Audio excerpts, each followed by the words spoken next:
هل جزاء الإحسان إلا الإحسان. Abu al-Hassan, rahimahullah, avant lui.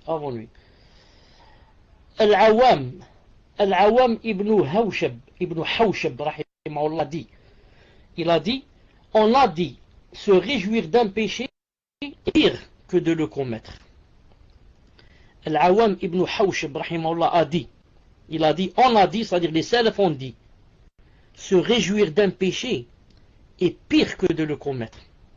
Pourquoi c'est pire? Car on peut commettre un péché sans s'en réjouir. On peut commettre un péché tout en ayant le cœur serré, tout en regrettant. Même dès qu'on finit, on regrette. À la même seconde, on commence à regretter. Mais maintenant, c'est le contraire. Il a dit ici, je me réjouis d'un péché. Se réjouir d'un péché, même si je ne l'ai pas fait, c'est plus grave que d'en faire en le regrettant. Non. Donc, il ne faut pas dire que... Mais c'est au niveau du cœur seulement. J'en ai pas parlé comme dans le hadith qui dit que tout ce qui se passe dans le cœur, on n'a pas de péché. Sauf si on parle ou on fait. On dit, d'accord, ça se contredit pas, mais ça se contredit pas avec ce hadith. Pourquoi? Car le hadith a dit, tout ce qu'on fait dans le cœur, ce qu'on se dit, on n'a pas de péché. Mais à condition qu'on ne dise pas ou qu'on ne fasse pas. Mais toi ici, tu as fait. Qu'est-ce que tu as fait? Tu as fait quelque chose avec ton cœur. Qu'est-ce que tu as fait? Tu t'es réjoui. Non. Regardez le verset qui va venir, si je le trouve, une seconde. Pour prouver que, avec le cœur, on peut avoir des péchés. Le verset, regarde, une seconde.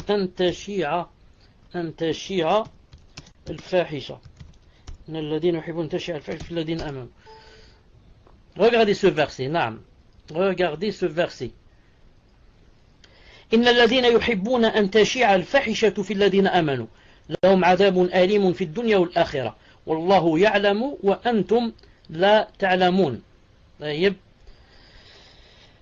Nur 19. Ceux qui aiment que la turpitude se propage parmi les croyants, c'est un châtiment douloureux, ici-bas comme dans l'au-delà. Allah sait, vous ne savez pas. Un châtiment douloureux. Pour avoir fait quoi? Seulement pour avoir aimé que la turpitude, la zina, etc. se propage parmi les croyants. Ils n'ont rien fait, hein? Ils ont fait quelque chose avec le cœur. C'est quoi? Ils ont aimé. Si tu aimes qu'on dise Allah subhanahu wa ta'ala, tu as fait des péchés. Si tu aimes que un péché se propage, que l'alcool se propage, la zina se propage, tu as fait des péchés. Pourquoi? Il faut détester ces choses. Donc ceux qui aiment que la fahisha, la turpitude, se propage parmi les croyants, qu'il va leur arriver un châtiment douloureux, ici comme dans l'au-delà. Deux châtiments, ici et dans l'au-delà. Et si quelqu'un va dire, dans l'au-delà, d'accord, mais ici-bas, plusieurs gens aiment que la turpitude se propage et ne les voient pas châtiés. On va leur dire la réponse, c'est la fin du verset. Allah sait et vous ne savez pas. Allah sait et vous ne savez pas. Toi, tu es avec la personne du matin au soir pour savoir qu'elle n'est pas châtiée. Ensuite, toi, tu sais ce qui se passe dans son cœur. Tu sais quelles sont les épreuves que Allah Ta'ala a données à cette personne. Tu sais quels sont les chagrins que Allah Ta'ala fait descendre dans le cœur de cette personne. Tu connais les ténèbres et l'obscurité que Allah Ta'ala fait descendre dans le cœur de cette personne pour dire qu'elle n'a pas un châtiment douloureux. Est-ce qu'il n'y a pas plus douloureux châtiment que de sceller son cœur?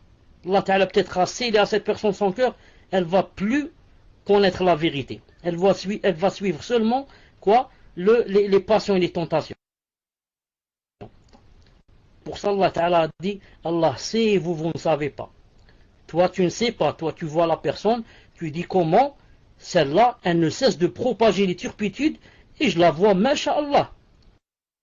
C'est la riche, la plus belle et la plus aimée de tout le monde. Naam, sa apparence, ce que tu vois toi. Mais Allah Ta'ala sait et toi tu ne sais pas.